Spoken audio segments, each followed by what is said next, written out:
I didn't. I told you.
Hey guys, I'm Sai and welcome to A.C.E Podcast Nation, the home of the Andy Campbell Football Show. This is episode number 134. The show is available live on YouTube, Facebook and Twitter. A.C.E Podcast Nation, of course, your home to many other great shows and series featuring top guests, expert analysts and more. So please do give us a follow on social media and, of course, subscribe to that YouTube channel. The most direct way to support the channel, helps us a lot. Drop a thumbs up as well and click the bell for notifications. Helps us get higher up in that YouTube algorithm and search engines. And of course, if you prefer your podcasts in audio form, you can download all our shows at the various podcast platforms, pretty much every podcast platform you could think of. Just search A.C.E Podcast Nation. And if you want to keep it purely football, follow at A.C.E Footy Show on all social media platforms and streamline your experience. But just as we wait for the latecomers to join us in the various platforms, we'll a big thank you to Black Diamond Sports as ever for all their support around the show and the channel. They're a global sports agency representing sports stars from around the world. For more information, you can visit their social media pages and, of course, their website, the links to which are in the description below and at the closing credits at the end of the show. And today's sponsor, Bespoke Financial, and Darren Ralston of Bespoke Financial is giving away a free will with £140 with any new policy which is taken out.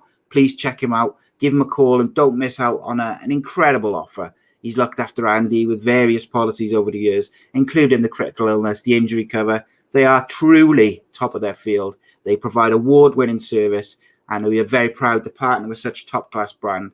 We thank them for sponsoring the show, and I urge you all to check them out, see if they've got something for you, because we're all coming out of what has been a horrific year for everyone, and maybe we could all do with a bit of extra security, and hopefully they can help us find that with their various services and whatnot. But let's introduce the men of the hour. First and foremost, the co-host with the most. He is the goal collector, the fox in the box, some would say. He is the QPR dream killer. Davy Jones' favourite son, ex-Cardiff City and Middlesbrough striker. He is the goal machine, the legend. That is Andy Campbell. How are you, mate? Good evening. Yeah, amazing. I'm really looking forward to this one. This is going to be insightful for me as well, being an ex-teammate of mine. Obviously, I'm not going to give it away. I'm going to let you introduce as normal. But big thanks to everybody already in the group chat. We've had some great comments, some great questions, and I'll just go on from what you said, Si, about the support. That we couldn't do this without everybody who supports the show. Yeah. And, you know what I mean? It's gone from strength to strength, and this is just another guest, which is another amazing guest of the hosts of what we've had. So yeah, it's just it's going to be another amazing show. I'm really excited to delve deep because had a great career, scored tons of goals, and yeah, want to really dig deep into the person as well as a footballer. Indeed. I got to say, just very quickly before we introduce the guest, mate, I had a notification from StreamYard about 5 minutes before we started, just to say that they're having some issues with Facebook and notifications and stuff for sending people the show. So if you do notice that any regulars and not in the group chat or whatever, give them a little tag, share the show, and maybe share it a bit more than normal, just to make sure we get everyone, because that's completely out of our control. We can't send the notifications out manually, unfortunately. But yes, very, very excited to welcome tonight's guest. He's been a long-term target of mine. I was nagging Andy to get him on a while ago, I think, and we finally broke him. We got him on, and but I'm delighted to welcome ex-Hull City, Lincoln City, Carlisle, and of course the mighty Bluebirds former striker Gavin Gordon to the show. Welcome, Gav. How are you, mate? I'm not too bad but Carlisle. Did I got that one wrong? Oh, mate, I apologise. I wrote that wrong. Yeah, no, I'm very happy. Yeah, it was Crawley. I was Gav, listen, Gav wouldn't have gone. Gav wouldn't have gone that far up north. He would have got nosebleed. It's a way to go. You know what I mean? Hey, mate, No freezing there, mate. I tell you what, yeah, that's. Mate, you used to it. It's like a different world up there. It's like a different world. It is. So, and there's a couple of people in the chat asking if you're streaming on a Nokia 3310 this evening, because you're lagging a bit and stuff. I don't know what's going on with that. Like on my screen, on my connection little thing, it says that the connection's good and stuff.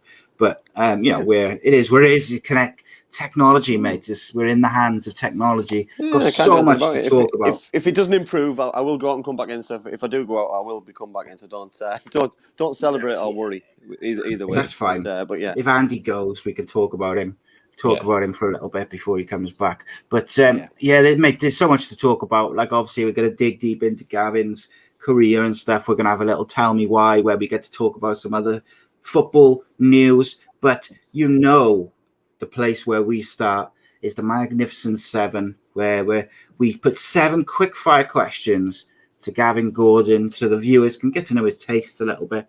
Maybe we'll drop a little grenade in there now and again, just to keep the guest on his toes, as it were. But let's have a go at that to start us off.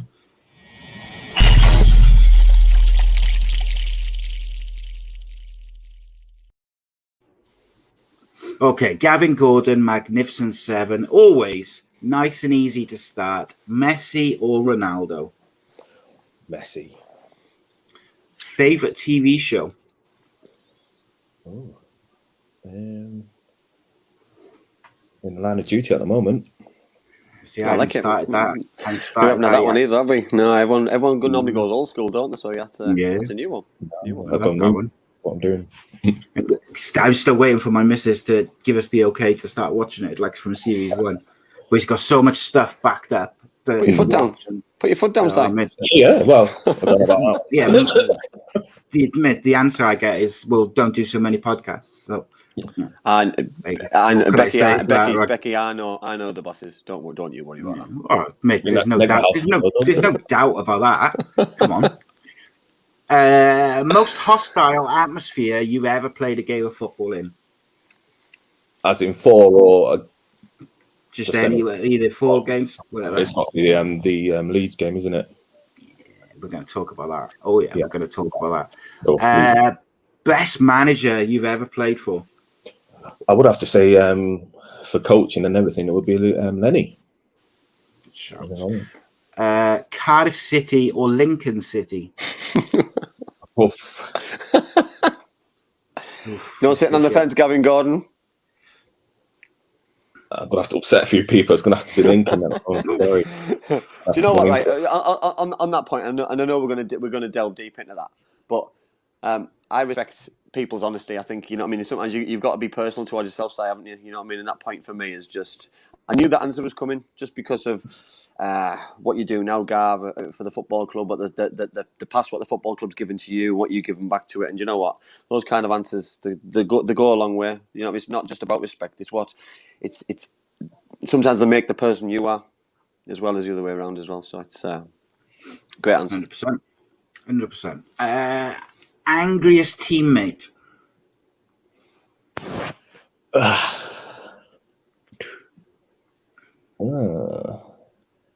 Is there so many that you can't pick? Yes, I'm trying to narrow it down. Like that. Like, it's out of 2. I'll give you 2. I've got one from Lincoln is Terry Fleming, but not in a he switches, so he's not always angry. If that makes sense. So it depends. Someone rattles him or whatever, and then he gets a bit. You can tell the Mr. Little Man syndrome. I'm small. And the second one is probably Willie. Ball in a way, in the same way, he's not always. It just comes across as I'm angry. Yeah, Willie's come up a couple of times, haven't he? In that question. Willie comes up quite often, but I can probably explain a little bit on Willie, and probably the same as probably similar to Gav's first answer there. That you're talking about a person who, people say you change over that white line and things, but people like Willie, he didn't change over that white line. It's just the way he speaks to you when he's in your company outside of football. He still speaks to you in the same way. So sometimes you're thinking, is he angry? Is he not being angry? Sometimes you think he's a miserable person, but he's really happy. And then sometimes you think he's really happy, and you get him on the wrong side. You know what I mean? So you've got to be aware of these kind of people, because they're just born winners as well, and that's what I like about them. I remember Scott McCulloch. I was looking back, and Scott McCulloch was a sort of the same as well. You weren't quite sure, and because So there's a few in there. Interesting. I wonder Willie Borland would pick. Who was the angriest person? Yeah, that'd be interesting. If he picked someone angrier than himself, then that would be quite dangerous, wouldn't it? Yeah, that'd be quite the achievement. Be interesting, wouldn't it? And then the final question is, and I've altered it slightly. So, who is, in your opinion, the greatest Englishman or Manc who has ever lived? Doesn't have to be football related. Just anyone. Greatest Englishman or Manc? So many, so many. It's a good question, isn't it? Depends which field you go down, isn't it? It does. We like it. You've got me that one.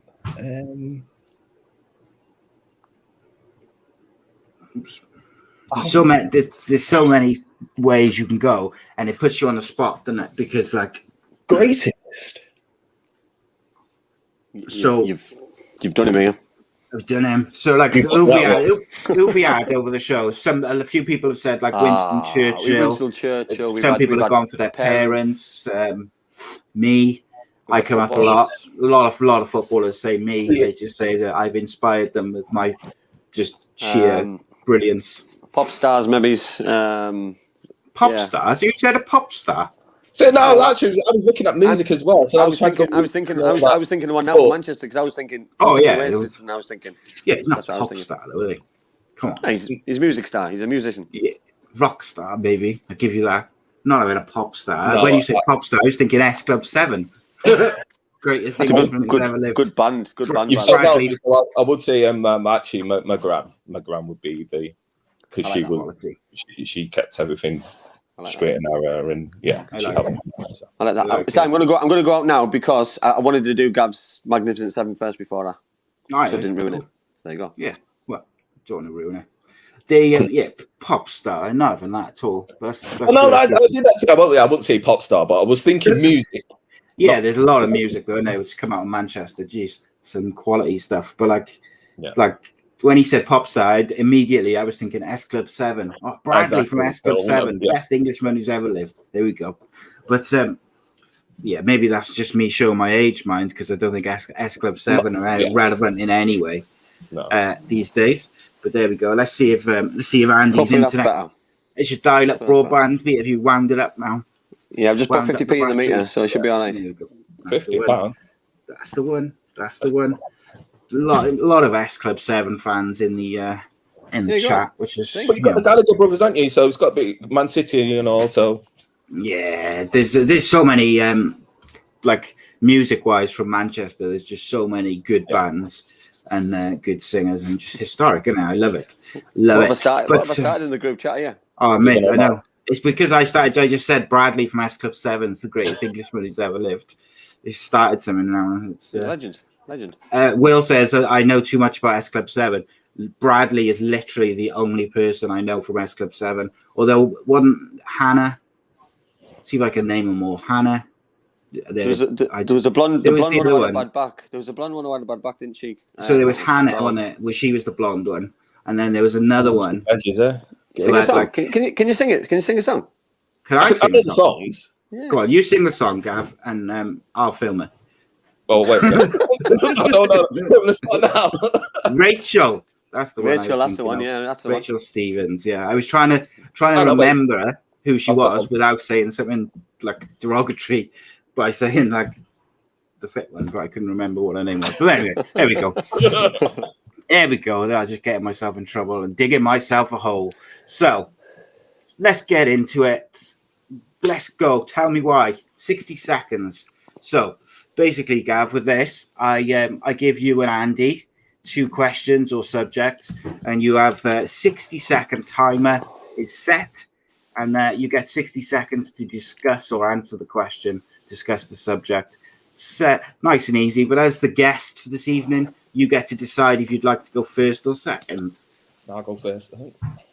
And you don't have the question as well, so that's yeah. I think Gav's the first person to go first, isn't he?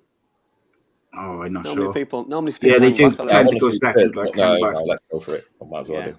I think it's harder to go second. See, I do. I got to say, I do, just because once the first person's gone, like you've heard a bit about the subject, then haven't you? But anyway, we'll get into it now. So tell me why.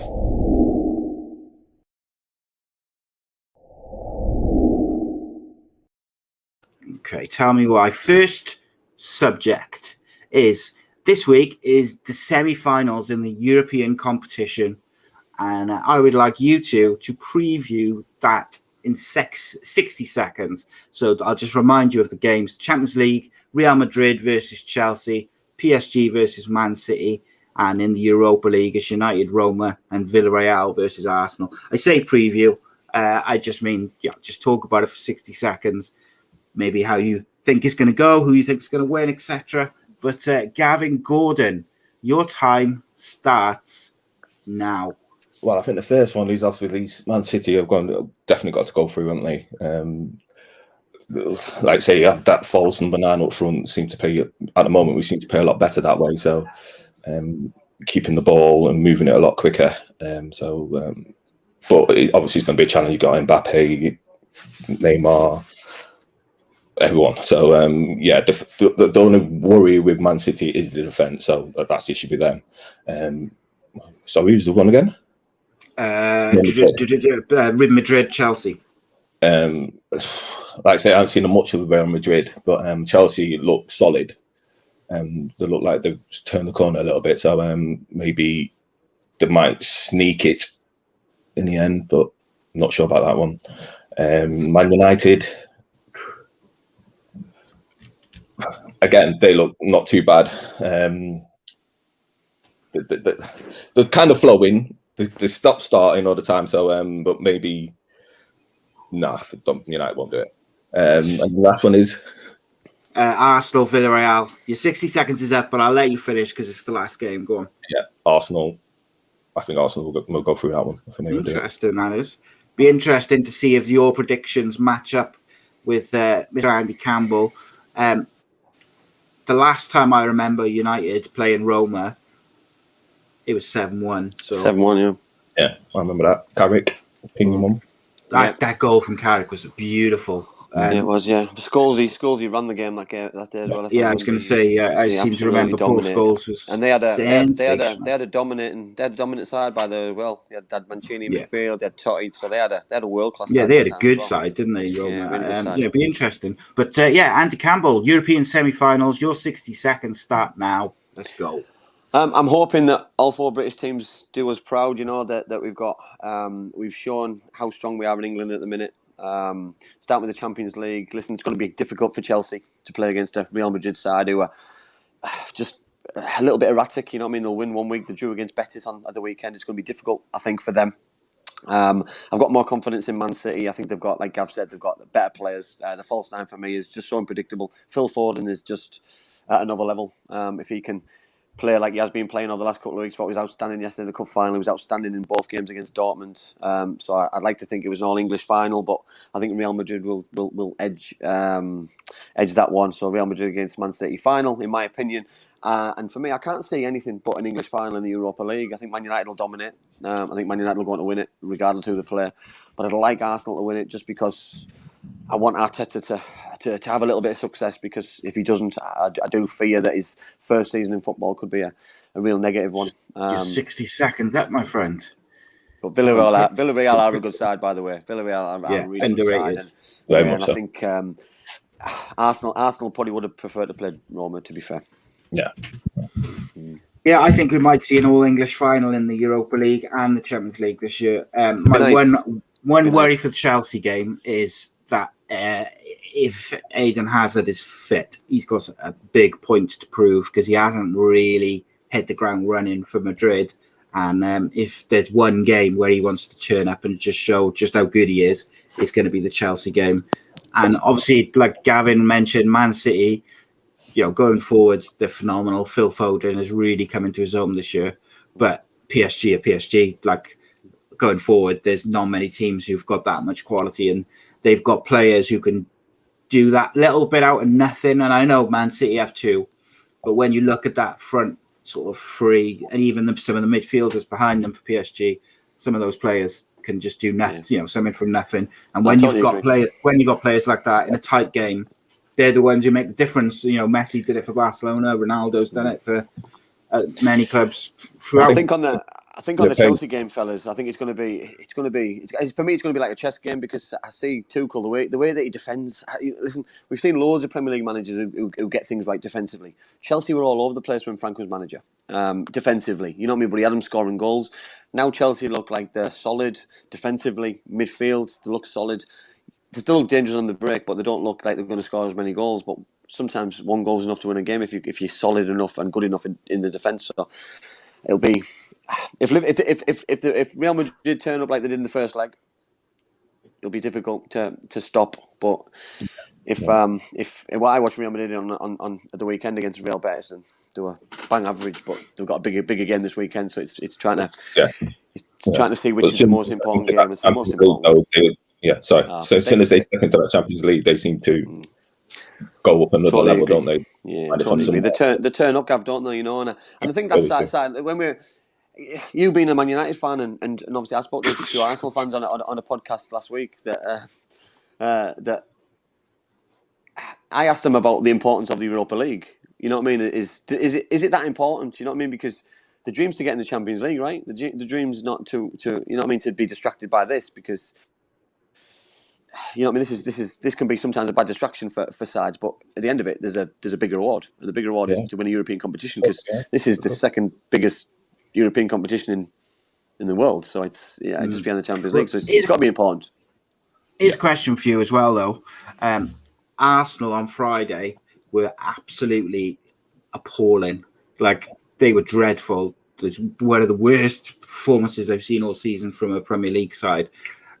That's not the sort of form you want going into a semi-final. But also, isn't the Villarreal manager their former manager, Arsenal's former manager? Unai Emery.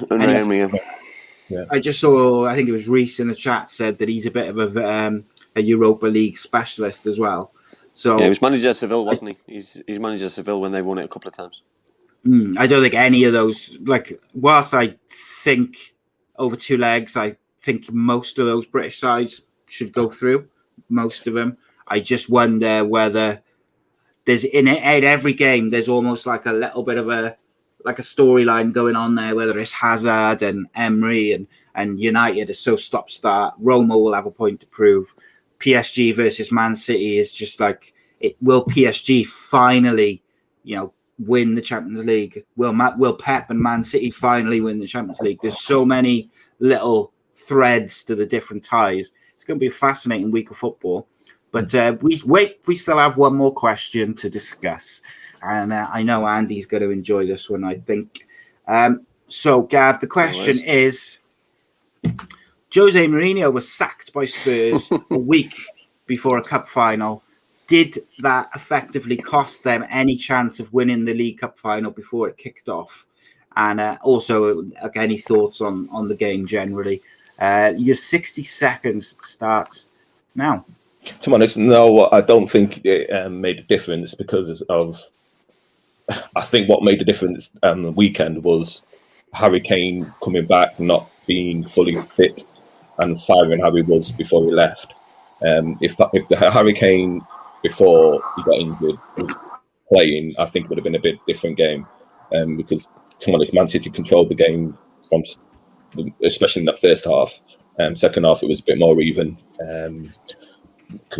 but the chances what were missed on both, but obviously Man City created them more. So I think, to be honest, if Mourinho was still there, I don't think that it would have changed much, because of all it was I think Harry Kane was the main issue, and not having a full fit Harry Kane into the one, really. Especially against our defense, Man City's defense. I think that he could have done a lot of damage.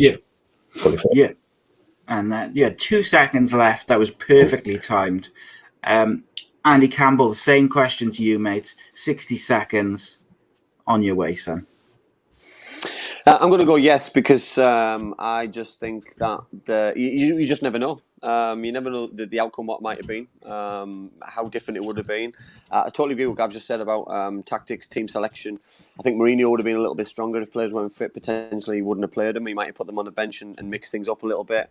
I look at the squad, though, that Spurs have got, and some of the players that have played, how disappointed they were after the game, and I think that shows their aspirations for me, that they're disappointed, but they need to go and progress their careers, in my opinion, to bigger and better things, to try and win things week in, week out. Man City, for me, dominated the game. Man City were comfortable. They just didn't really look like they were going to get the goals at the right time to really kill the game off. The goal came at a perfect time for Man City, which absolutely ruined Tottenham's final 10-12 minutes. And they were never really going to get back into the game after that. They were very comfortable. I thought Phil Foden is at a different level. I spoke earlier on about how good he was, and for me, glides through games, mixed. He always wants the ball, and what about people being brave? Brave is being wanting the ball.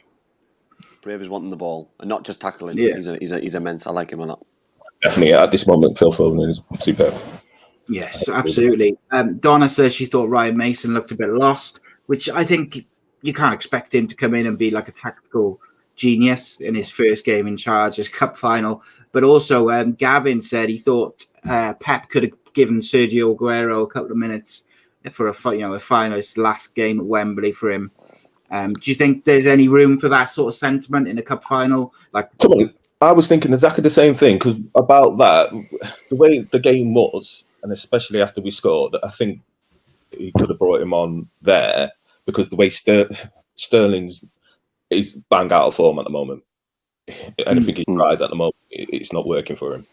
But so I think that could have been a swap there. I don't think that would have made too much of a difference if that happened, to be honest, and it would have been. But then part of me respects the manager even more for not doing it. You know what I mean? In a way that he doesn't. The football club over sentiment. You know what I mean? That listen, Aguero's been amazing for that football club, and he's going to be remembered forever for what he's done for that side and that club. But I agree with Gav. I think yesterday was an opportunity for Pep to get something out of Raheem again. Raheem's just not doing it for whatever reason. I'm not sure. He needs something to go in off his backside. He looks tired, Jesus on the bench, who for me I thought would have started anyway and still played in that false nine position, or drifted out wide. But I was desperate for Sterling to do well, because I want England to do well in the Euros. I need him flying. For England to do well in the Euros, they need him playing well, because you can't have the Rashfords. Do you think he needs a rest, though, mate? Because from an England point of view, mate, I think Rashford and Sterling, maybe one or two others, they desperately need a rest, mate. Because if you think they basically play back-to-back seasons, Rashford's needed a rest for 6 months. I agree, but then we're talking about footballers now who everyone's in the same boat. So every other teams and countries are doing the same. You know what I mean? The Premier League's a different animal with games and the cups and things. So we've got Euro 2020 coming up in the summer. Then we've got another season, and then I'm sure we've got the World Cup in Qatar in 2022. So which is going to be happening. Still, if the rumours are still happening, it's going to happen in November. So I don't know. So we're on about now footballers who aren't going to get a rest since 2019. You know what I mean? Because we've had a season, then COVID, so they had a little bit of time off, but didn't get a proper break, because they trained all the way through because the big leagues were happening. And then you've had back-to-back seasons. Then you're going to have a Euros. Then you're going to have another season. Then you're going to have a World Cup in between your season, and then you're going to finish the season. This isn't going to end well. Don't forget the Nations League final as well, mate. That's vital. Don't start. Yeah. Don't start with that. But with that though, say Sterling, if you look at the last about month or so, Sterling hasn't really been starting the games anyway. He's been mostly on the bench and then playing the ones where, well, the cup games, basically, that's all he's basically started in recently. I think just before he was rested, so to speak, he was flying, and then it looked like he was getting back to that. Because I want him to be, because there was a bit of argument saying if he's world class or not, and it looked like he was heading that sort of way. And then his confidence is just like it's just gone completely. He does seem like a very confidence-based player, though. Raheem Sterling, like he seems to get affected when his form's bad. If anyone's going to get the results, he gets better when his form's good. If anyone's going to get the performance out of him, it's going to be Pep. Pep can get the best out of anybody. You know what I mean? But then, is it not the individual? Is he looking at people like Phil Foden and thinking, how do I get like that? You know what I mean? Him and Phil Foden are different players. Raheem Sterling's got the pace, he's got the trickery. You know what I mean? But Foden likes the balls in certain areas. He's technically better. You know what I mean? You put both of them two players together, you got the best player in the world. Both of them together, they would be immense. But they're both different players. They could play together. But it's Pep having that. He's got to believe in them both to play together. He started off doing it. He started off playing together, and then all of a sudden, like you said, he sort of dropped Sterling because Mahrez came back. Yeah, leave that question on. I'll answer that question now. Yeah, it's a good question. Are you making excuses for England's failure already? No. England will get to minimum semi-final, at least, if not final. Okay. I'm not sure where Wales will go. I'm just going to make if we go on the previous Euros, we'll be all right. But Wales haven't got a manager, mate. So that's the Euros. What are you making excuses? What's happening with Ryan? I don't need to make excuses, mate. Just happy to be there. He's a Zoom. A young, vibrant squad. Ryan's a new Zoom manager. He's Zoom management. Yes. It's going to be interesting, mate. I'll tell you that. But I got to say, Wales aren't expected to do anything. If they get to the quarterfinals, I'll be happy, mate. What happens if they don't make to do anything? Mate, personally, I'll be happy if we get out of the group stage. That'd be success for me. But you just don't know when it comes to actually the competition, so you never know. Yeah, like got to the semi-finals the last time they played in it, so you just don't know. And they got when you look at the Wales squad, they've got a lot of individually good players who have shown they can play well together. It's just whether you can play well for that run of games at the right time. It's about timing more than anything. And I think, I totally agree.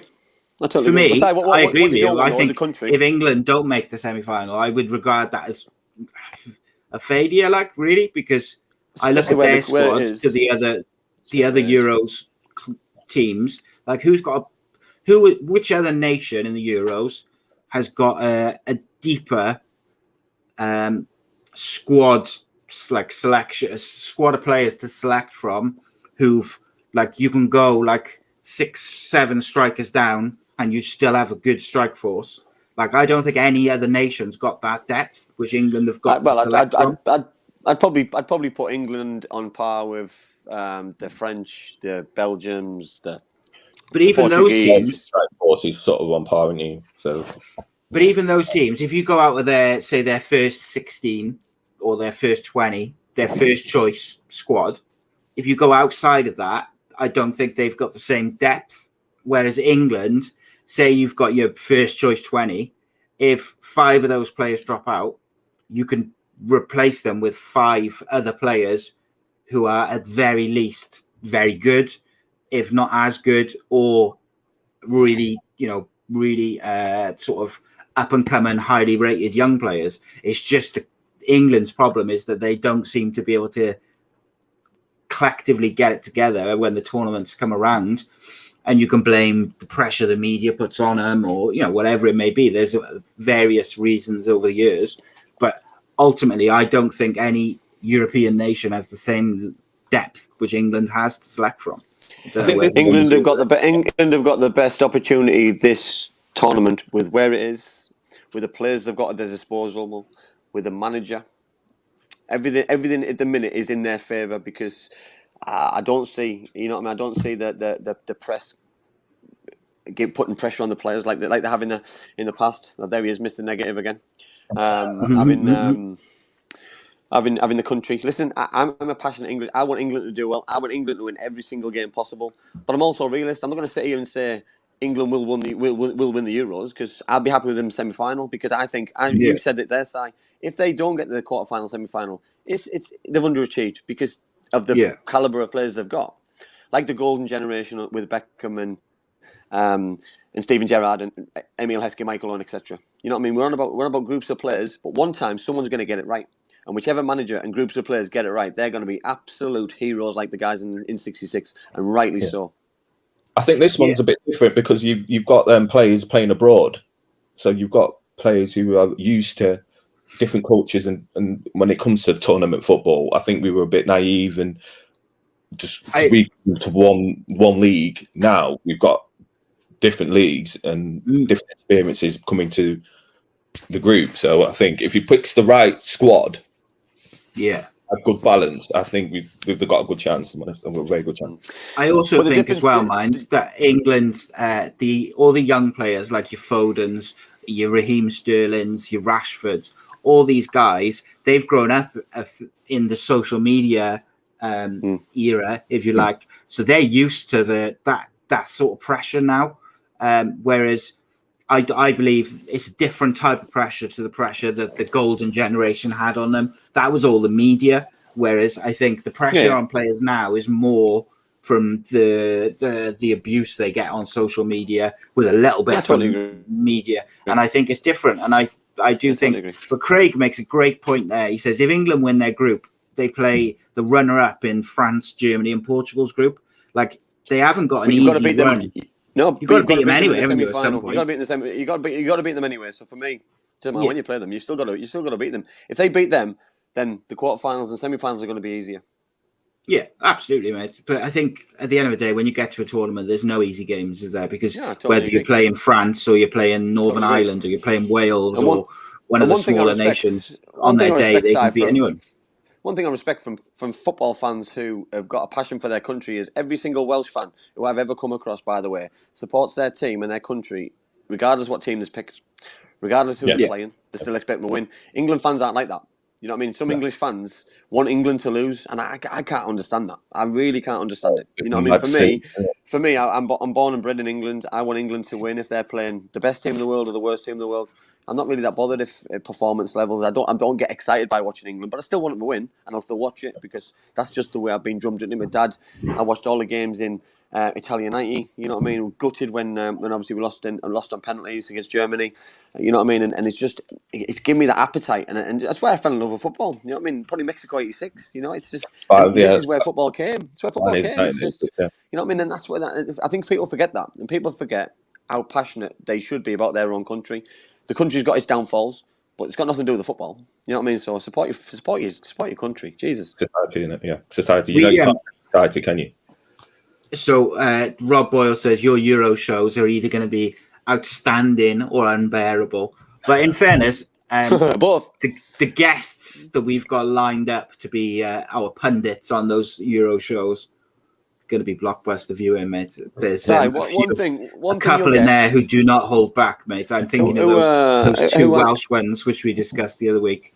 Who asked that question? Who said that there? Rob Boyle. Was that Rob? Rob, listen, this is. He's very anti-English. He is, isn't he? One thing is going to be. It's going to be very honest, by the way, because if England I'm playing very well, I'm not going to rub it. I'm not going to sugarcoat it. I'm going to tell us how it is because I want England to do well. If they're not playing very well, or they get knocked out, I'll be giving me honesty. Same thing. I'd love nothing more than England, Wales, everybody doing well, getting in the quarterfinals. I'd love everyone to do it. It is what it is. For me, it makes it a better competition, and if we can get some fans back in the stadiums as well, it could be even better. By the way, it could be a blockbuster. Spot on, mate. I can't wait. Can't wait for the Euros. It's got some real good stuff planned. It's going to be fun, mate. It's going to be a lot of fun. But enough about the Euros and the Premier League. We don't care about that. What we care about is Gavin Gordon. Gavin Gordon, what was your first footballing memory? It was, I would think, just touch on it. It was just about 1986. 1986, yeah, the World Cup. seeing that. It was the colours, the atmosphere, and I remember, is it Hugo Sanchez? Yeah. Overhead kicks. Yeah. That just straight away that caught me. And from then on, like I said, I used to like especially in the summer, I used to love it because the daylight and everything. So I used to just go out. Now I understand why people get a bit of annoyed because I'm a house owner now. So I used to be painting goals on the corner on the wall. Yeah, I used to be constantly just kicking or banging or whatever. So imagine sitting there, come back from work, and all you can hear is boom, boom, boom on the wall. But that's what we used to do. We used to just go out and play. But I think it was that World Cup definitely caught my attention. Do you know what's interesting that side? Because I don't know why, but I can't really remember Gary Lineker before that World Cup. You know what I mean? I remember him for the World Cup because he's got his hat trick. You know what I mean? It was the size of the goals for me. I remember how big the goals looked and how good the nets were. It was obviously square goals. Everything in Mexico City looked amazing, and obviously Maradona.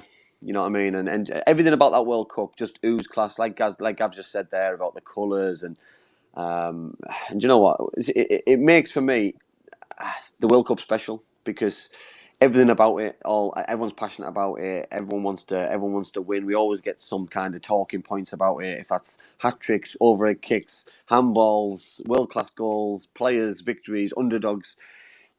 And that's why we fall in love with football. And Gav's right. It's just it's such a pivotal part having a memory, which is such as big as that. It's amazing. I think we talk about the goals. I remember getting we had two lounges sort of thing. So we went into the second one, and I remember getting sheets, sticks, mop, whatever, and making a goal, and then making it a big goal because of the goals I've seen, and then getting a little ball with making out of socks, and then playing and scoring the goals, and just trying to copy it. Yeah, no, I just couldn't. The thing is, why is it that those goals look bigger than everyone else's? You know that. I always see the new camp as well. The new camp always look bigger. Is that why Barcelona always used to win stuff? Is that why England didn't win the World Cup because the goalkeeper was small and everyone else's was bigger? It was loads of. There's my excuse straight away. But no, it was another one. It just looked really good, and I don't know if that was intentional or if that was just a norm in South America at the time, but it was. I think other countries and teams, club teams, international teams, they've followed suit very quickly. Yeah. I've got a newfound respect for my old neighbours when I was a kid, and I used to smash the ball against their fence, and they used to hate me and look out their window and knock on their window, and I never used to understand it. I always used to sort of think, well, just a kid having fun. Now I'm sort of an adult and coming up to 40, I'm like, yeah, I know exactly what they were thinking. Just a grumpy old man now. So what are you doing? Let's go find somewhere else. Yeah, go play somewhere else. Well, obviously, my dad religiously watches this show, and our old house when we were growing up, same thing. Gav, we used to use the garage doors as the goal, and the noise it used to make. So we invested in one of those sponge balls. You know what I mean, just to try and keep the noise down. But obviously, the weather got a bit bad in the northeast as it does. So the ball gets heavier, which the ball gets wet, and you know what I mean. That makes more noise, makes marks. So you know what I mean. It was there was hell on. You know what I mean. There was neighbours weren't happy, mum and dad weren't happy. So it was getting it from both barrels in the end, but worked out all right in the end. I think. Yeah, no, I wouldn't be complaining. We've got a couple of really good questions in the chat, which have been accumulating. So I want to get into some of those. Donna Perry asked. Gav, Andy, what do you think of the Premier League and the social media ban from I think it's the 30th, isn't it? Obviously started with Thierry Henry saying he was going to use social media. But it is good. I think we did say on one of the previous shows, and the Premier League needs to do it as a whole. Yeah, five clubs did it, didn't it? 5 clubs did it on their own for that Saturday, so they didn't report on the games. Now all the organisations have done it, and now all clubs and big players and individuals are doing it. So I think, for me, it needed to happen. I think that certain things what the Premier League's been trying out and the world of football's been trying out, they had an effect for a certain amount of time, but then it ran out of legs a little bit in terms of people were doing it for just the sake of doing it, and they dragged it out dragged it out a little bit when it's trying different initiatives. It's got to be relevant, hasn't it? It's got to be relevant for what they're doing at the minute. And social media is rife, and social media is so powerful in the world. And if people can use their power for good and for better, then I'm all for it. You know what I mean? And I don't know. Obviously, a way around it. I've seen there's a few settings on social media now that if you put a tweet out there or you put a post on Instagram, that some people can't comment. They can only like or just see it. And I like that. I really do, because then it saves all those negative comments. It saves those comments, obviously the racial comments and other slurs and things. And I think that saves that kind of abuse. But then on the other hand, these kind of sports people, players who enjoy interacting with fans, can't do it. You know what I mean? So it's like it's chicken and egg sometimes, isn't it? That you caught between a rock and a hard place. That some players who want to interact with people aren't allowed because of some idiots who are ruining it for everybody else. And it's such a shame, because for me, you've got to protect these young people, because what goes with social media, you said earlier on, that these players are brought up with it. But they're brought up with it for the right reasons. They don't really brought up with the negative as well, because I know we've spoken about our families, and obviously Gav's got two, I'll say young kids, not young kids, but kids who are going to use social media. That Gav educates his children the way that he wants them educated. That's what other parents should be doing. So they don't, you know what I mean? It's wrong. The whole thing's just wrong. It shouldn't have to happen, but needs to happen. No, I agree with you, but it showed recently as well. If everyone comes together and everyone wants to make a difference, it can happen. Just like the Super League. So that it definitely needed dealing with. It just needs to have the passion to deal with it. But it's all right saying stuff, and it's all right going, we're doing it, and starting a process and then letting it run and then not really following it through. If you want to make it follow through, you have to then follow it through. So once they've had this ban, hopefully they've got steps to then take on board. And like Andy was saying, if you got like not being able to make a comment might be a good thing. If it's just about liking on whatnot, if you like the comment what was made, probably might be a bit better thing, rather than, especially at the moment while people are jumping on the bandwagon to make a racial comment, make a anti-Semitic, whatever the comment is, a disrespectful one. So I think that as long as they've got a plan to then follow it through with once the ban is finished, then I think it'd be a good thing. Yeah, 100%. It's one of those, isn't it? Like it shouldn't have to be an option. It shouldn't have to be a thing. And like with the Super League last week, what it showed is that the government, the football authorities, football clubs, football fans as a whole can all come together and sort stuff out and get things done. So if that's the case, why are we still accepting pitiful fines and bans from UEFA for various different things? And why are we still accepting footballers being racially abused on social media and all the homophobic abuse and all the different things which we see on an almost daily basis? Like, it was shown how what an impact those groups of people which I just mentioned can have. So now it's time to put that influence to good use and change things, whether it's social media or whether it's how racism and abuse is dealt with within the game, I think. But I just think the football family as well, Si and Gav. I think the football family showed. Gav said that about the Super League. You know what I mean? That everyone came together. Fans have a responsibility at a football club. You know what I mean? And they have a responsibility, togetherness. So if they see one of their players on social media getting abused, they can do something about it as well. You know what I mean? Not only in terms of comments and things, but stick up for the person. It's about feel good instead of people screenshotting it and putting it back out there. So you're reading the same rubbish all over. You know what I mean? I can't put myself in that position because I can't understand to think of what it can do to somebody, because it doesn't involve me. But I just can't stand the fact that other people don't stick up for them. You know what I mean? And fight people's corner, because I would. You know what I mean? I'd be distraught if I was playing at Cardiff City or Lincoln City and I was playing with Gavin, and I would bend over backwards to make sure he was supported. The fans I would expect to do the same thing. The club and everyone pushing in the same direction. And I think sometimes in this process, I think we've got a little bit lost. And you know what I mean? Whereas now I think the togetherness is going to be pushed in the right direction because there's people spearheading this, and I think it's a right thing to do at this moment.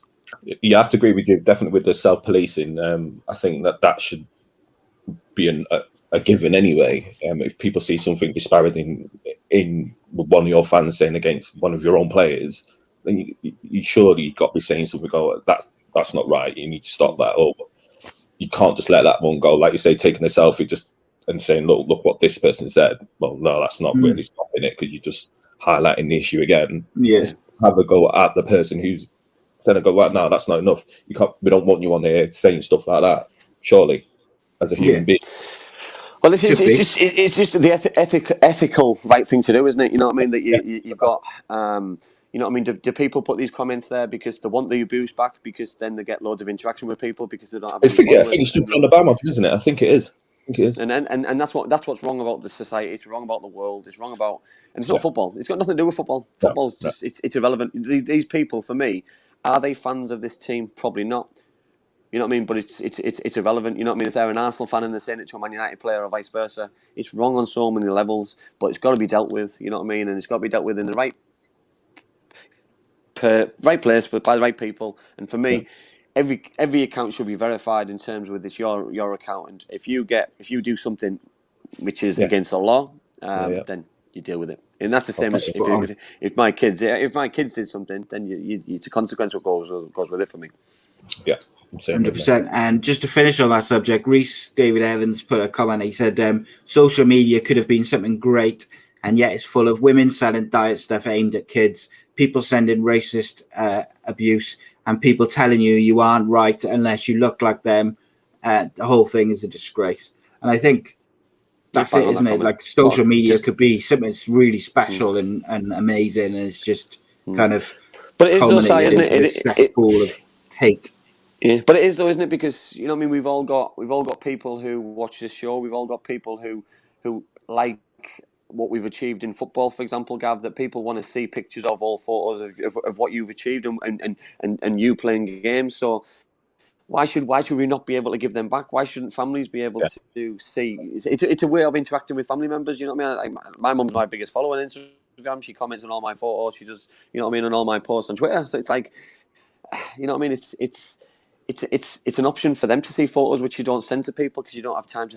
And you want memories as well. It's such a shame that you can't be a normal person on social media. You're scared of the backlash and you're scared of what other people are going to say about it. And you know, what I mean, you shouldn't have to have that belief of I've got skin like a rhino and I don't care, because I say that and then people have a negative comment at you and you try not to bite, but 9 times out of 10 I do have a little grumble and I do have a little bite back, and then I regret doing it, and then I'm having a little argument with myself, and it's difficult. It's hard. It's really hard. I think early on, especially when social media first come out and stuff like that, I think I put a comment about a picture or something like that, and I think I got one negative comment about it or something like that. But from then on, especially I make sure that I haven't put my children on there early on. I've made sure from that, because I know how. Just by looking at it from afar, I'm just going, if I don't want any comment on them at all. So if I don't put them out there, then there shouldn't be any comments made about them. But now they're old enough; they're on their own social media all the time, and I can see all the the last that comment last said the adverts what are targeted at children. It's shocking. But this is a danger for me. You know what I mean? Obviously working in a school, for me, that yes, you're not supposed to have Facebook till 11, 12-year-old, or Instagram or Twitter or whatever, Snapchat, and exactly. So for me, let's live in the real world. Let's educate them in primary school and tell them the dangers, because it might scare them off, for one, or it might teach them how to use it properly. And for me, I'd rather them use it properly, because if they use it properly. And instead of having this this stigma of I've got 2,000 followers, well, how many of those 2,000 followers do you know? I know 25 of them. Well, you don't need 2,000 followers then. Get rid of 1,975 and keep the 25. Quick maths. Do you know what I mean? That's just good maths as well, by the way, straight away there. I think about it. But no, I think that is definitely self. Yeah, as long as you can tell them that what the rights and wrongs at an early age, and that there's consequences if you do certain things on there. Yeah, that's the only time it'll start getting better, because once you keep drilling it into the younger ones, and then they're the ones who are going to be on it more often than not. So. But then on that, did you ever? Sorry, Si. Go on, mate. Go on. I was going to say. Right, I'm going. Right now. Go on, I'll have a drink. Gav, did you ever suffer any racial abuse when you were playing, like in grounds and stuff? One as in the changing rooms, and the other one was at actually a ground. The first one was when I was at Hull, actually, when I was a young lad. It was a comment made by one of our players about a black player who was doing quite well at the time, and it was half time. And he went, "Well, someone said, well, someone just kicked that person." I'm only 16 at the time. I'm like, right, okay. But I'm new to it, so I'm like, right. But before he said it, he went, "Well, not about you," but carried on. So it's that was the one. You never really, you sort of expected it the way football was back then and how fans were. The second time was I was on a pitch. I was playing for Lincoln against Swansea just before I signed for Cardiff, actually, and because at the old Vets, you was down, wasn't it? The stands are down. So I'm just waiting for a throw to come on, and then there's a little boy, about must have been 6, 7, doing monkey actions, but he had his dad and family behind him. We were just laughing. So I looked at him, I shook my head, and then it went off. But at them times, it weren't like a thing to report or say you went to change room and go, this such happened, blah blah, but it wasn't a thing to then follow forward. Yeah, like now. So yeah, what sort of years would that be? Like early 90s, was it? Yeah, late 90s. So it would be like 99. The first one was 96. The first one, but the second one was 99. Jesus. Well, my question there was going to be about social media, and do you regret that it wasn't around when you played? But then after listening to those comments, I wish it was around. Because I tell you what, I'd love those kids to have some repercussions of when they're older, for example. You know what I mean? That those kind of videos, because you do something wrong at the wrong time in a football ground, you do some kind of actions, you start shouting at the wrong people and saying these kind of wrong things, and you get prosecuted at football. It stays with you for the rest of your life. And for me, the consequences, side and Gab, they've got to stay with you for the rest of your life, and you've got to understand that. When you go for a job interview, that's on your record. You know what I mean? Because you made a mistake. You've chose to make that mistake. You're not doing it out of fun. You're not doing it. You're doing it to be horrible to somebody else and be. And I just think, listen, it absolutely riles me, as you can probably see. I just don't see the positive from it whatsoever. Got a couple of follow-up comments just to what Gavin was just said. Craig says he thinks the second guest we've had on who, as he said, he experienced racial comments in the changing room. And I think I when you were saying it, I was thinking, oh yeah, someone else said something similar. And also Reece says, Gav, how did your teammates react to stuff like that? Because he said, whenever I've played football, if someone said anything to one of my teammates playing football, usually 2 or 3 of us would sort of target them and there'd be tackles and, it would get quite nasty. Obviously, it's different when it's the fans, but do you when you're telling your teammates about stuff like that, is there a kind of a reaction or a... No, as I say, at that time, it wasn't a thing really you followed through. You just laughed it off in a way. It didn't really affect me. It affected me more to play better than to hide and coward or whatever. It was just disappointing to see the reactions of the parents. Because come on, it's not really the child. The child isn't born straight away doing things like that and thinking that way. When you go into nurseries and stuff, you see kids playing with everybody until, say, a parent or an adult gets involved and says, "Well, I don't want you playing with him because of," and explains the colour. Then that's where the issue arises. So it's more disappointed with the parents, and it's with that. It's a generational thing. Just like where I'm based now, I'm in Lincolnshire. when I first come here, there weren't many people of colour here at all, black people, Asian, anybody. So it's just generation. As it comes and as the more people arrive or more people mix, it gets better, but you still can't change people of a generation. You can try and help them think better and stuff, but if they're set in their ways, unfortunately, it's hard to change. But then this generation attitude is still carrying on, isn't it? Because you're still getting younger people now, still making the same mistakes. But now they're not doing it to people's faces like they used to back in the day. What you're talking about, Gav, they're now doing it through social media, through a different platform. And somebody said it in the group chat. It might have been Rob or somebody else about being a keyboard warrior and doing it that way. And that's bang on, you know what I mean? Because people, is it Ian? Sorry, Ian. That people hide behind a false name or whatever, or a fake account, and send horrible comments and messages to people, and they get away with it because nobody can ever trace those things through a, you know what I mean? So, and I'm not backing anybody. Or back in the day, at least you can deal with it yourself with like an adult. You know what I mean? Yes, you were 16-year-old. You know what I mean? So it's hard to deal with something at 16-year-old when you hear it for the first time, and you probably look back and think how you would deal with things differently now. Back then, or you would tell your kids to deal with something now, the way that you've handled it in your life is two different things, and you know what I mean? Because nobody wants to have to go through that. Nobody wants to see it. Nobody wants to, you know what I mean? Because, like you say, Gabby, there's parents there who they have an obligation to keep people safe, and that's physically and mentally. You know what I mean? Regardless of mental health back in the day, which wasn't as common. Well, it was, but it wasn't as fruitful and it wasn't mentioned as much. But it was still going on. And all these comments, they still get into your skin, they still hurt you, they still harm you, they still bother you, they still upset you, but you just weren't allowed to tell anybody because people saw it as a weakness, unfortunately, you know what I mean? But now it's not a weakness, it's people don't want their feelings hurt, and they want people to understand that you're just a normal human being like everybody else. I don't get it, I just don't like it.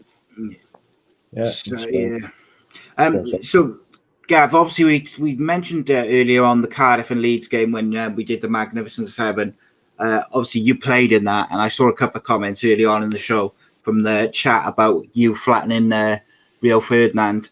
Like, what was that game like to play in? Like, obviously it's been replayed hundreds of times over the years since, and it looks hostile, and those of us who were there will have seen it and stuff like that. It was quite the atmosphere, but like, what was that like for you as a player to be in the middle of it all? No, I'd say night games under floodlights, bit drizzle in the air are always great for me. I used to love the atmosphere in night games. For some reason, it used to bring out the fans and like more passion and everything. No, it was good. But that one, like I say, with the cameras there as well, and then you had the Sam walking around doing his wave. And then that was just making them even more excited. And they're getting a big club here, top of the league at the time, Premier League. And it's when we're warming up, and every time we went to each side, as in running, the cheers, and you never heard that before. You're like, wow, this is totally a different league now. This is a different game. But when the game actually started, it was funny because just before Hart threw the ball to Rio, and I was always taught to get the ball, but if the man's in there as well, take everything.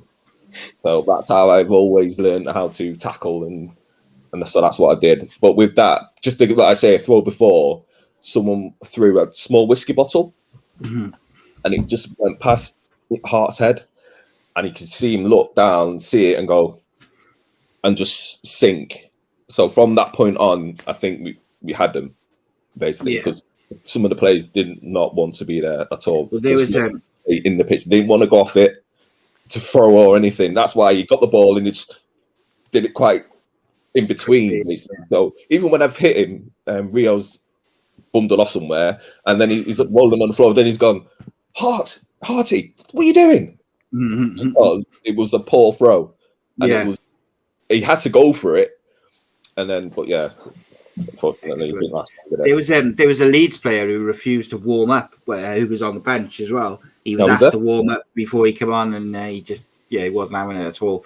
It's it was one of them. It's one of those memorable games, and I'm kind of interested, like with that, like obviously the atmosphere was hostile within the ground and the fans and everything, and the fans were bang up for it, the players were bang up for it. But was there like a bit of needle between the players as the game progressed as well, or did it seemed as if the Leeds players predominantly, at least, kind of froze a little bit on the day?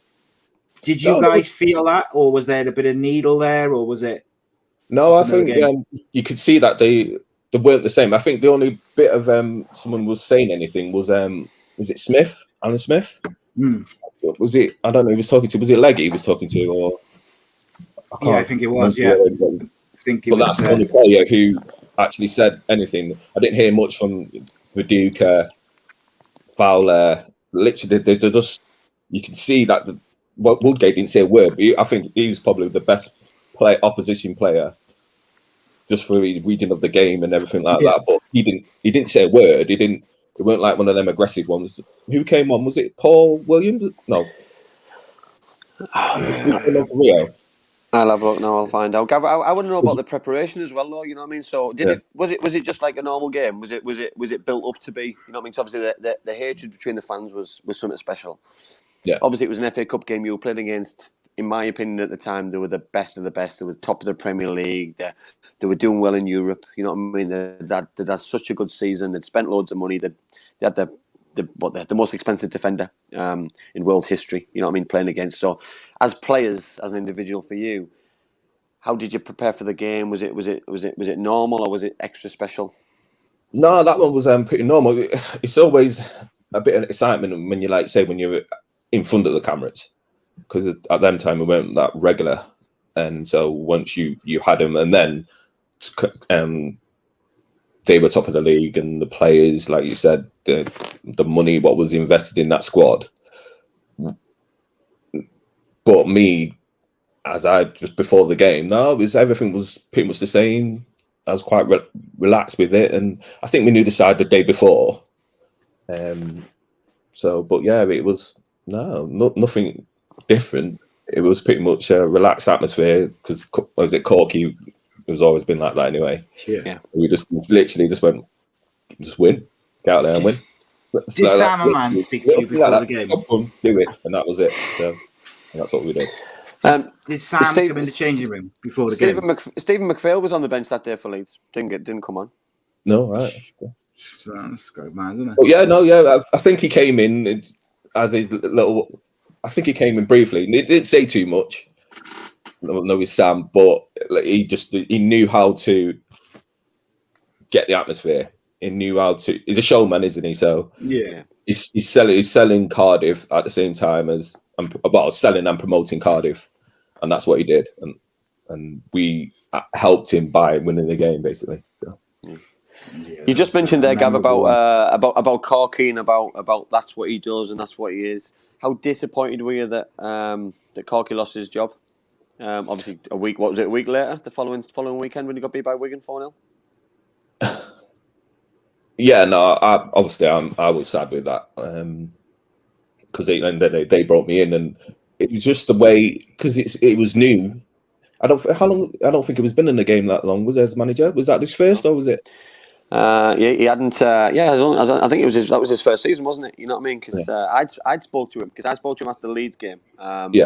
And I was in talks with him before they played Wigan, and I was going to go down to the Wigan game, but something happened that I wasn't allowed. And obviously they got beat 4-0, and I heard after the game that he got the sack, and I was a little bit like, oh Jesus, that's just sod's law that you're going to get beat. You beat Leeds one week, you're going to get beat 4-0 the following week.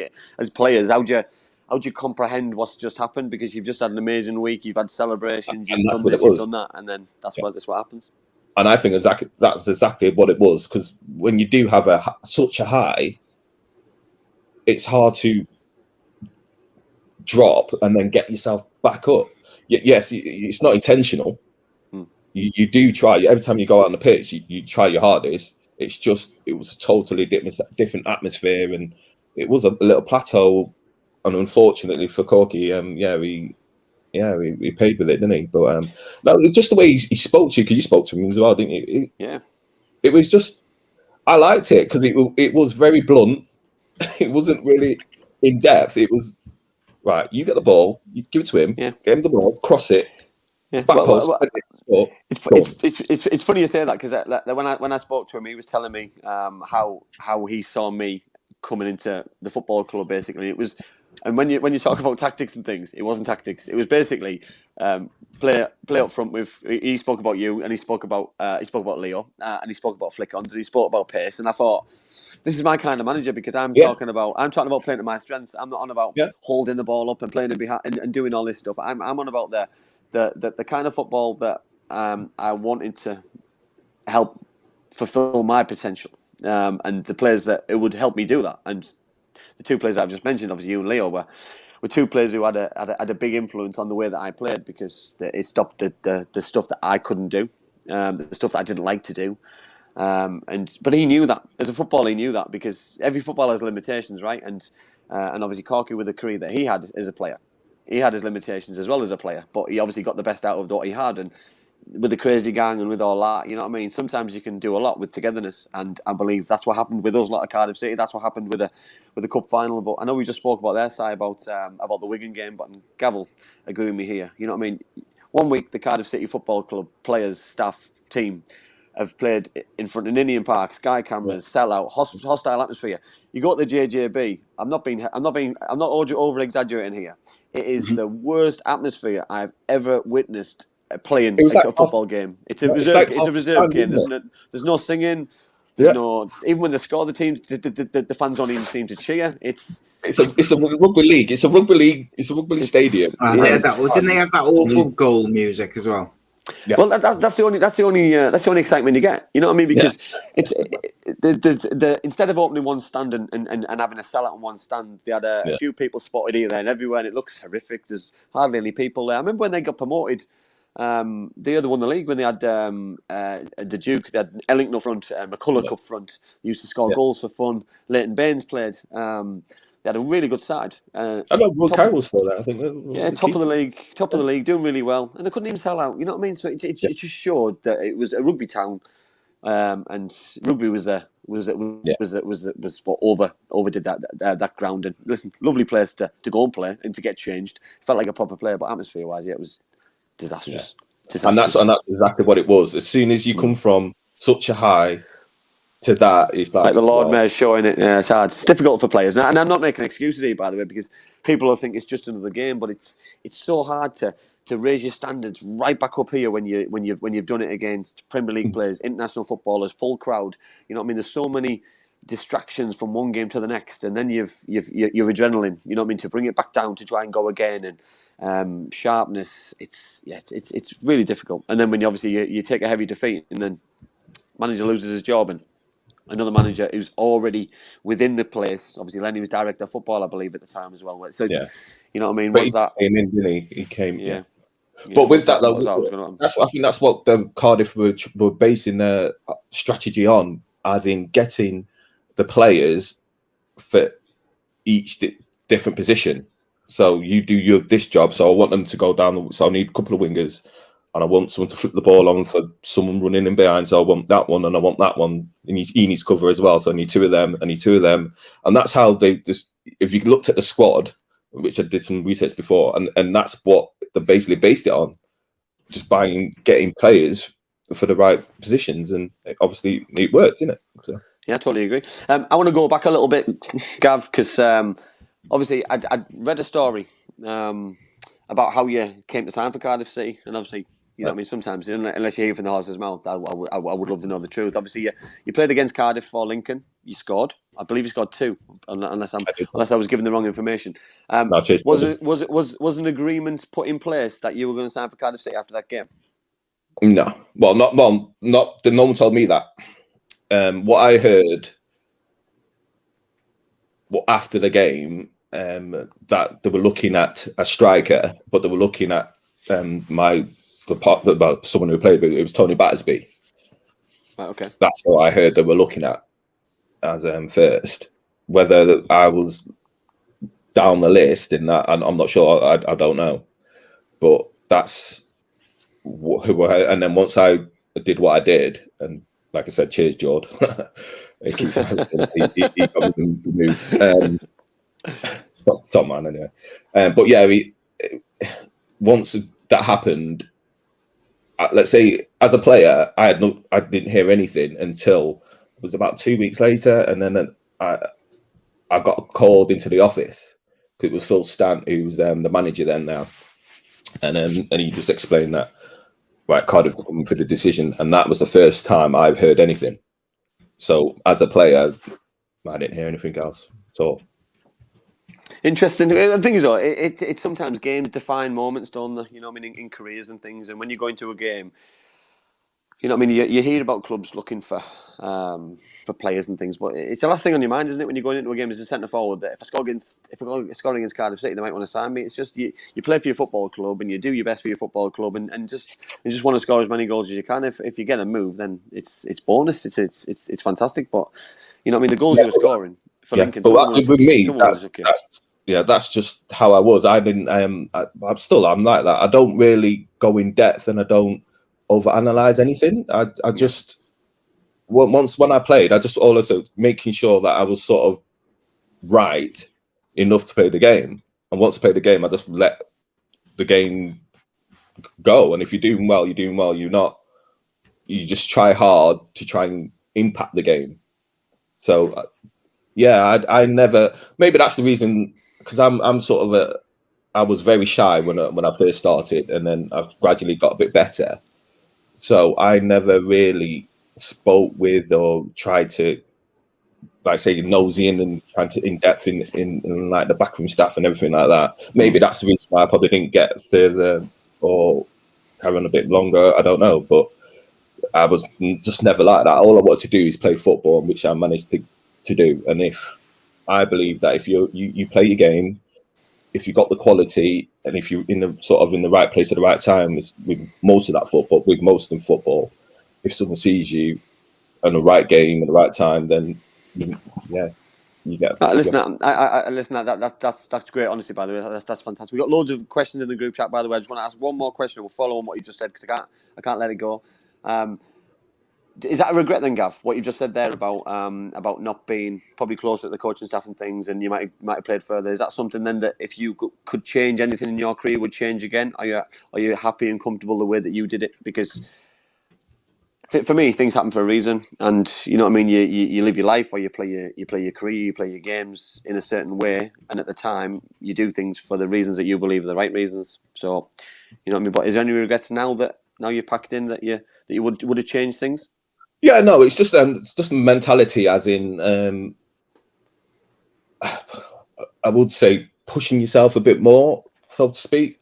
But it's just my character, and it is my character. I know how to deal with it a bit more, but that's through age, and that's through experiences, child, everything. That's what makes you the way you are now. So maybe if I had them experiences a little bit earlier, maybe that would have helped my football career progress a bit better. Yeah.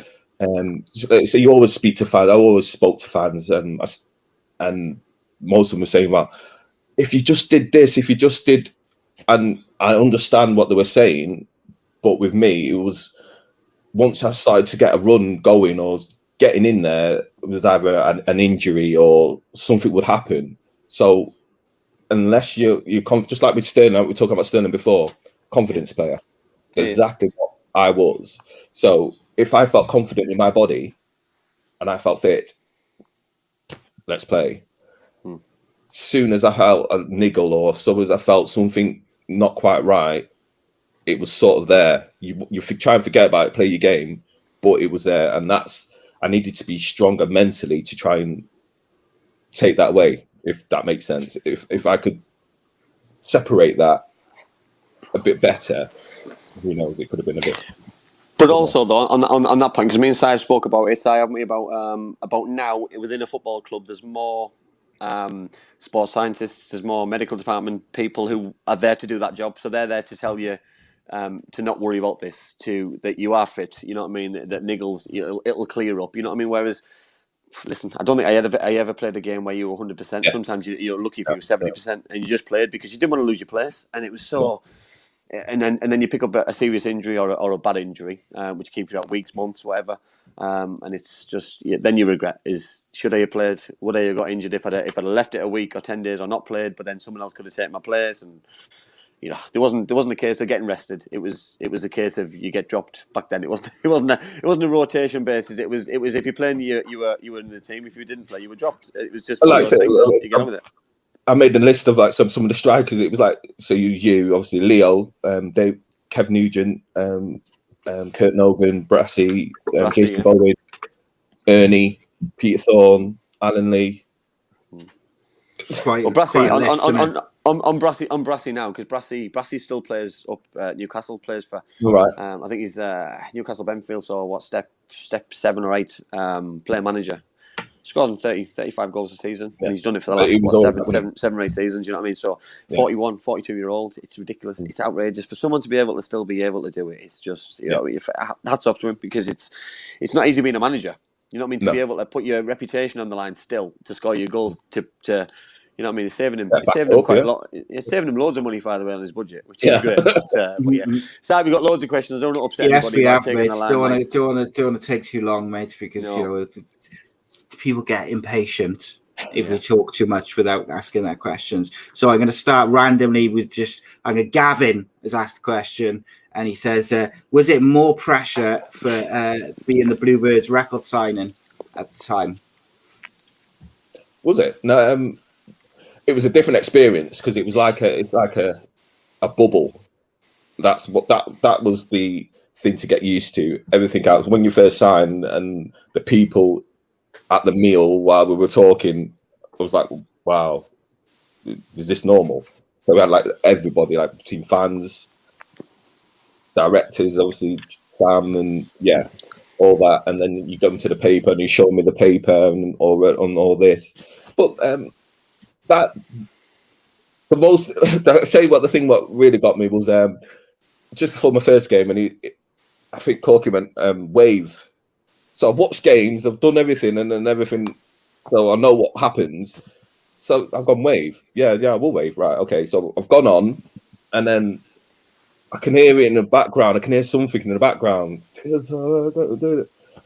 And I'm just concentrating, going, right, what the position I need to be in, what needs, and then Reece comes storming over, go, dude, wait. Oh yeah, and then everyone went, "Yay!" That was about 5 minutes going on, and everyone going, "Dude, that's all about it." And I just couldn't hear. All I was just concentrating, but that was more pressure than actually doing anything else.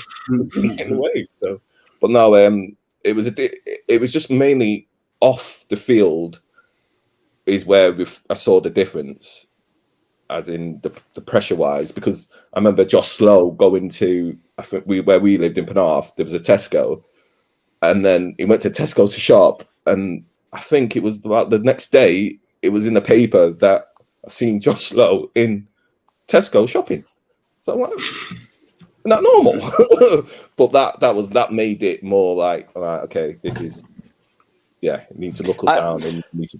I totally agree with that point, because it's because it was a city. It was the first city that I ever lived in. You know what I mean? I've left Middlesbrough, which is a town, to go to a big city, and everywhere where I went, every single person knew about Cardiff City. Everybody knew something, and it was you couldn't go anywhere without that. There was no quiet place. There was no, you know what I mean? You couldn't go shopping. You couldn't go to a restaurant. You couldn't go to a bar. You couldn't go to the cinema. You couldn't go to a retail park. You couldn't go anywhere without somebody stopping about Cardiff City. And it wasn't a problem, by the way. It was just it's not bad, you know what I mean? It was just constant, and I can see now why players aren't able to do things at that level because of just how big football's become. Because Cardiff was always going to become that big and this big that they are now because of the fan base what they had.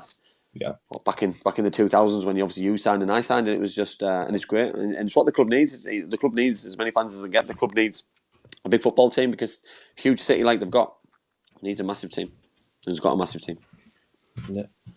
Next question, Gav, was Craig said, what felt best, scoring on your debut, which you've done a few times, scoring 5, or the Leeds game? Out of that, I'll probably say the 5, then debut, and then the Leeds game. They were on. Yeah, scoring 5 in one game doesn't happen. Doesn't happen. It doesn't happen. Few and far between, isn't it?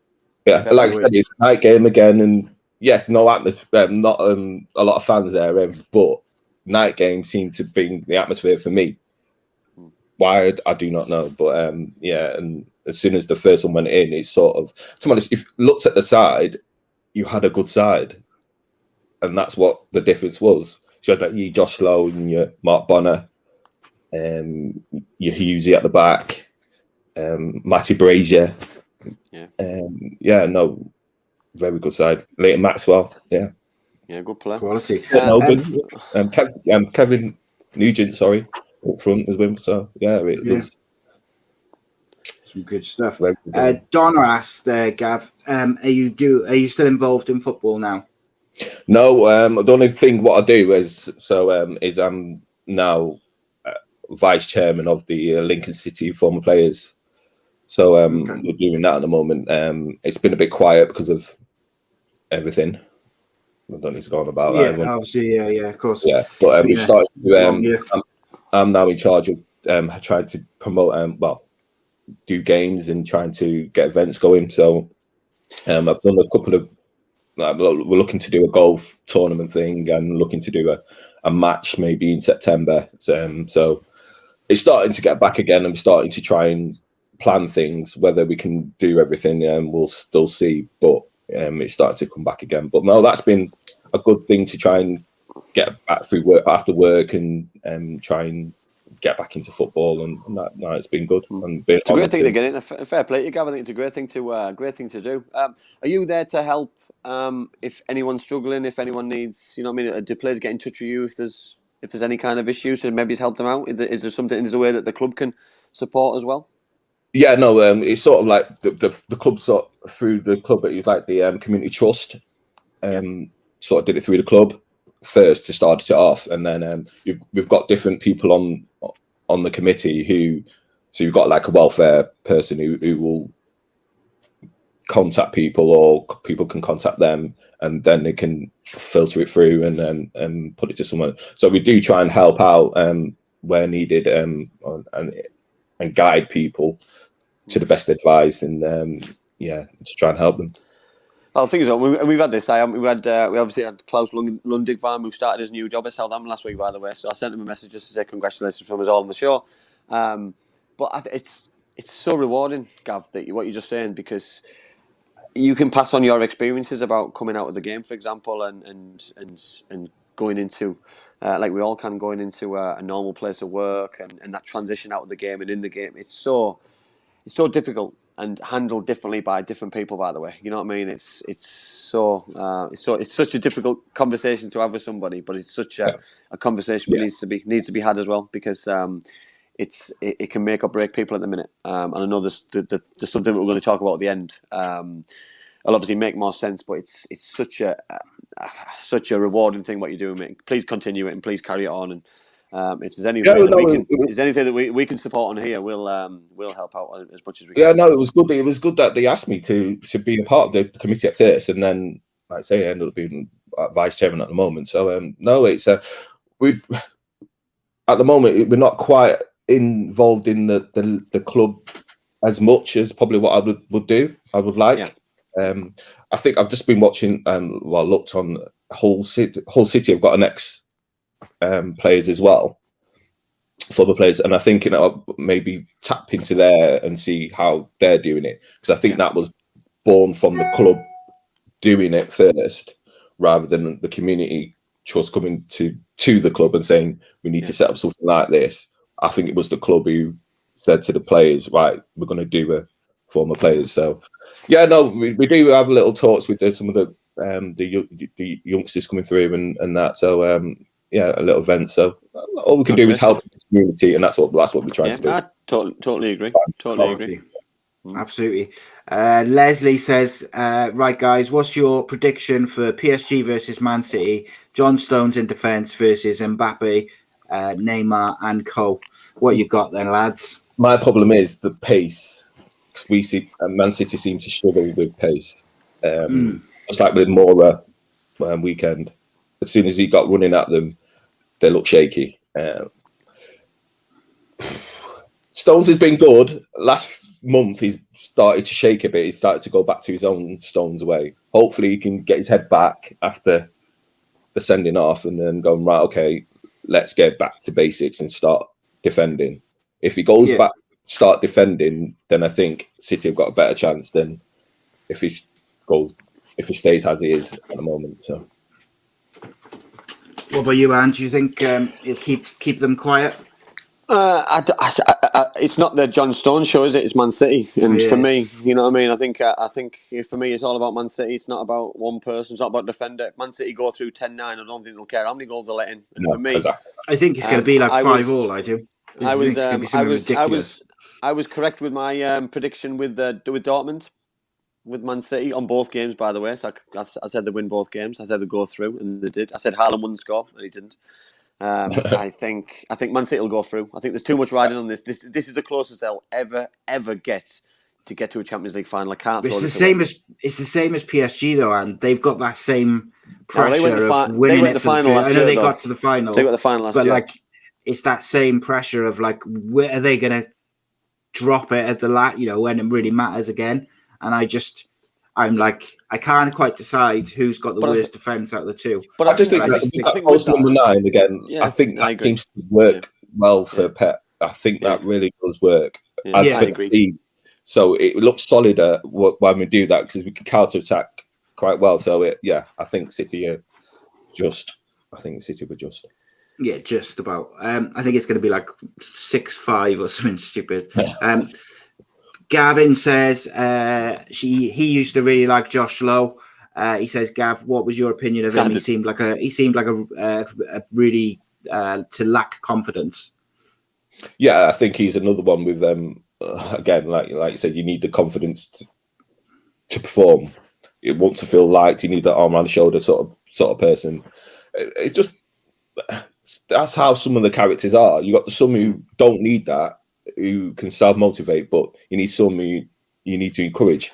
But when Josh was, because he seemed like he weren't running, but he's very quick and he's deceptive. He doesn't look like he's doing it. Not much effort, but he was gliding across that pitch and he had a good cross on him. He had a good end product. So I really did like Josh. Gav, tell the viewers about Leon Jeanne. How good was Leon? How disappointing was it that he didn't fulfill any potential? When he came, when he came, obviously you know about him. You think about right. So let's see how good he is then. When he's come, frightening on the ball. If you could move Cardiff slightly further away, so he weren't home, I think that would have helped him tremendously. Like I said before, off the pitch. Spoils the majority of the ruined him. If he'd have stayed at QPR, he could have made a living for himself, a very good living. He could have been a superstar. He could have been a superstar. He came back home and we were talking to him. Because he was so good. And actually, someone up here who used to be at Sleaford with the manager at Sleaford was with him when he was a youth player as well. So it's small world that. It was quality. Few people told me like he was so good in training, like he was as good as any player about his age, like in Europe sort of thing, like the Premier League. Like he was that good. It was just things off the pitch. When you think about that amount of talent, that's quite sad, isn't it? That you never got to really see it like it. I came from Middlesbrough. And he wouldn't have been out of place in the Premier League side. He wouldn't have been out of place with some of the players they had at the time. I've come to Cardiff on big money, big transfer fee. We had Peter Thorne, 1.7 million. You had Cab big money. You had Gav big money. You had other players coming in on big transfer fees. He was up there with the best of the best in that football club, and to make the choices he did off the pitch was disappointing. But more disappointing for him. It wasn't disappointing for us players because I didn't really see much of him as in potential. I seen things where I thought, Jesus, you know what I mean? Like, this kid's good in the reserve game, I remember. And I thought, how's he not in the first team? And then, you know what I mean? Obviously things unravelled and, you know what I mean? I was so disappointed for him, but he must be he'll look back one day and think, the amount of talent that he had, it would have been, he could have been what he wanted to be. I used to play with him quite a lot, because, like, saying the reserves and that, and like I say, you try and give him advice about, you need to do this, you don't need to do that, you need to, because you'll come in the morning and you can tell that he's like, what is wrong with you? You're like, come on. Yeah. That's all he needs. Think of the career and the amount of money he could have made from football if he's as good as everyone says. Like, it's one of those cases where it's just sad that the world never got to see, that quality of and from a Welsh football point of view as well. Yeah. Just seeing someone that you've missed out what could potentially be a once in a generation talent because of things nothing to do with football. But which kind of takes me on to this question, which I wanted to finish off with. Or this is the last question from the chat, at least. I know Andy's got one more thing he wants to talk about. Matthew Angel says, do clubs help players transition from being a pro back into civilization, so to speak? An example of something similar would be when someone's serving in the military forces. A friend says the soldiers who are about to leave get very, very little support. With me, mine was quite abrupt, so I didn't have like a process to finish. Yeah. So I finished when I was 26 and just stopped, and then because the contract finished, there weren't nothing at any club. I don't think there was at any time at that time, like counselling or a guide to show you how to go here, to go there. No, nothing at all. The one thing I did get help from the PFA financially. Little things, nothing too big, just to help me start again. But that was it. You got the education bit where they say, right, okay, you can do this, you can do that, but there was nothing set really to help you. I think that I don't know what the game's like now. I don't know if they have someone like that now or something like that to fall in. I know there's more conversation on that, but at that time, it was nothing at all. So the way I chose to do it was to shut everything off. So I went, right, okay, I'm just going to stay in this bubble, family. Yeah, and I didn't do nothing, and that's probably the worst thing, because it was fine at the beginning. And then gradually you're going, right, what am I going to do? Mine, I also had the credit crunch hit as well. So everything, the pressure just went from sort of there to bang. And then personal life, like, unfortunately, a few people died in my family. About 3 people died in the space of about 3 months. And it just all got on top. And you're just going, wow, I need to talk to somebody. But luckily for me, I managed to sort it out in my head myself, and then gone, right, okay, you know what, let me go, let's talk. And then talking's helped, as I say. But nothing pre-planned at all. What about you, And? I know you didn't get a great deal of support. Listen, I've been very, very outspoken about. There's a certain organisation which in the PFA which I think can do a lot more for players coming out of the game. They do a lot more than they used to, by the way. So fair play to them now. But yeah, back in the day, it was a dark place. The day that you're told that you're not a professional footballer anymore, and you go from earning money, which is a job, to not earning money. So how do you transition that? Just for one, as a person, you're in a dressing room with people. The next day, you're not. It's so hard. It's so hard on yourself. It's so hard on your family. It's so hard on your kids. It's so hard on your family.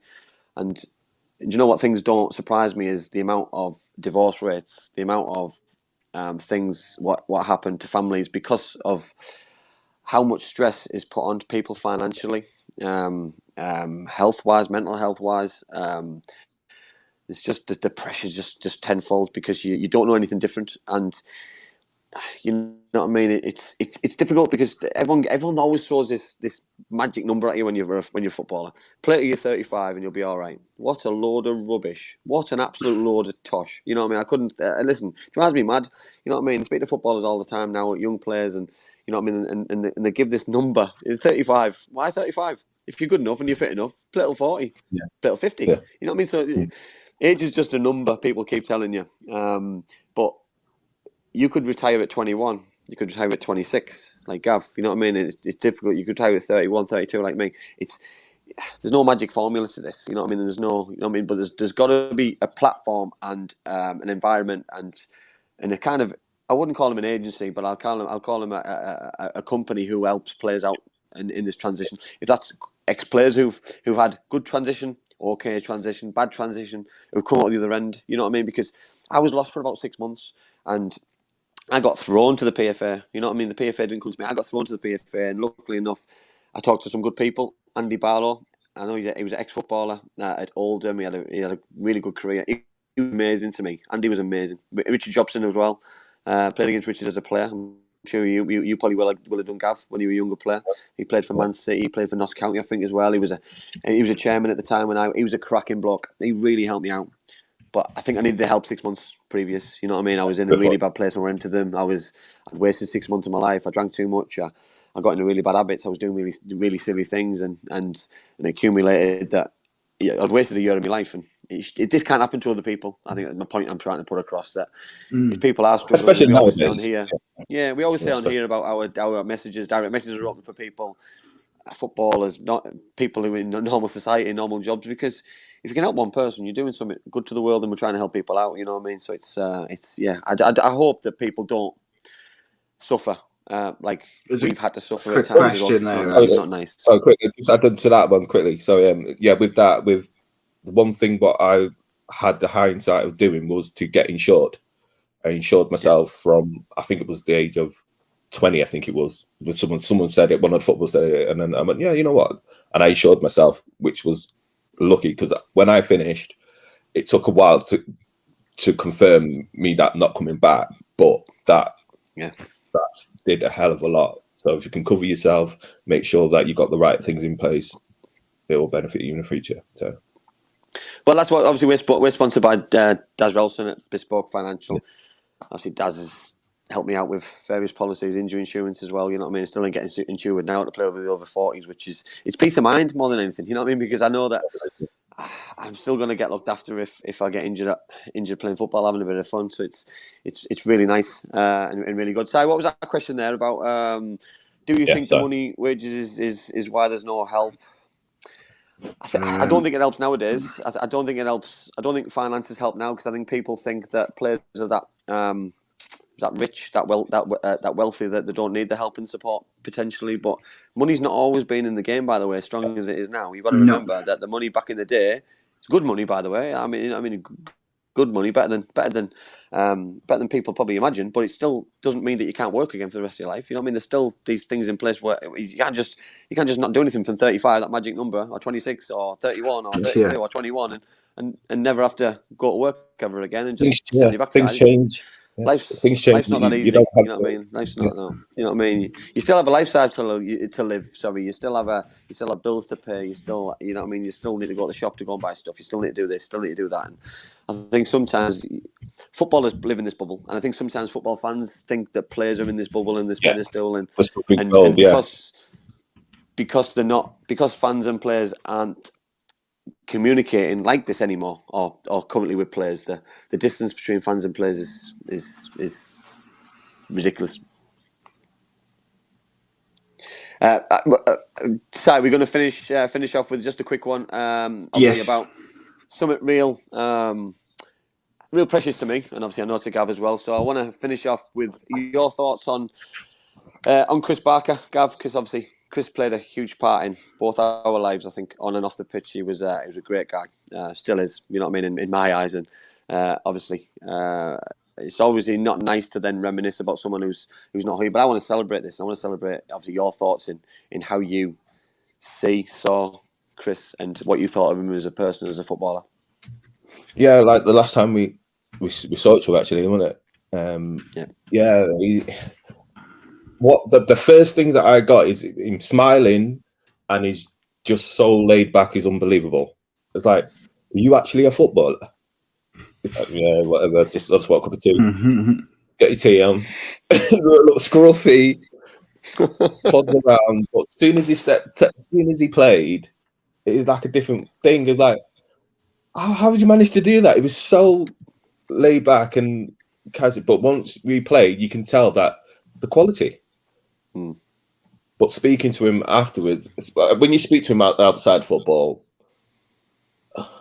because I was trying to pick his brain, because I was interested in houses, buying and selling and whatever, and he was doing well. He had some, and then I tried to pick his brains about it, and he's going, "Yeah, no, my brother."